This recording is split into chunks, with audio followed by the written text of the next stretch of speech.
من وەک مسلمانێکی شاری کەرکووک شتێکم حاضر کردو حەزەکەم بیلێم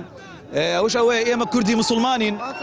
زوڵم مستەم ڕادەماڵین بێباکین لە هەموو کوفرێ چونکە پەروەردەی ئیسلامین چونکە ئەخلاقی ئیسلامین وتەی ئێمە وەک شمشێرە ئەدرەوشێ وەکو ئەستێرە یەکەم وتەی شەر زاریشمان لا ئیلاهە ئیلا اللهە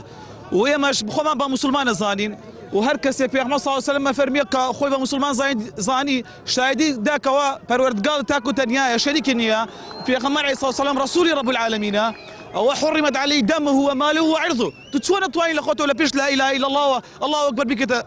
لما ليدي يعني هر مسلمان يك أبي بدعاتون بدعاء عقيدة وبيرباوري خوي كاو كاتب الرش تبكى يا مش پشتیوانی لكن براسي وقت مسلمانك من وقت مسلمانك موحد من الله پشتیوانی ڕۆژ ئاوین دەستخۆشی لە هەموو تاچێکی کەرکووک بەتایبەت کوردی کەرکووکەم بۆ هەڵوێستیان بۆ خۆپیشاندانیان بۆ یەکگرتنمان لە شاری کەرکووک بە هاوڵاتیانی کەرکووک کوردانی کەرکووک وەک تەواوی پارچەکانی تری کوردستان وەک تەواوی شارەکانی تری کوردستان ڕێپێوان و خۆپیشاندانی ناڕەزایەتیمان دەربڕی هاوپشتی و هاو دەنگیمان دەربڕی بۆ گەلی کورد بە تەواوی پشتگیری برایانمانین لە ڕۆژاوە پشتگیری برایانمانین لە هەر پارچەیەکی کوردستان ئێمە هەمومان خاوەن دۆزی کوردین و ئێمە گەلێکی چەساوین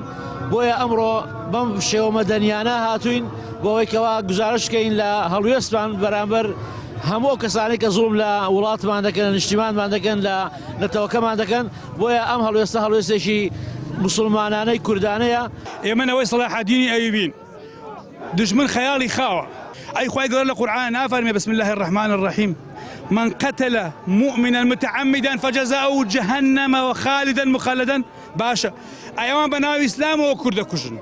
ايام مسلمانين ايام نوش ناكين ايام اخوانا ناسين ايام وحدي با زاني بواكن لبر ايام كردي مسلماني راستقينين ايام اخوان ناسين ايام حق بيجين ايام حق زانين كوا يا كرد بينشان دك وكو د صلاه هبو به تعداي لغير قومي خوي كردي بشتوانيه كرد خوا ناسه كرد خوا ناسه كرد مسلمانه اما هموي نوي صلاح الدين ايوبه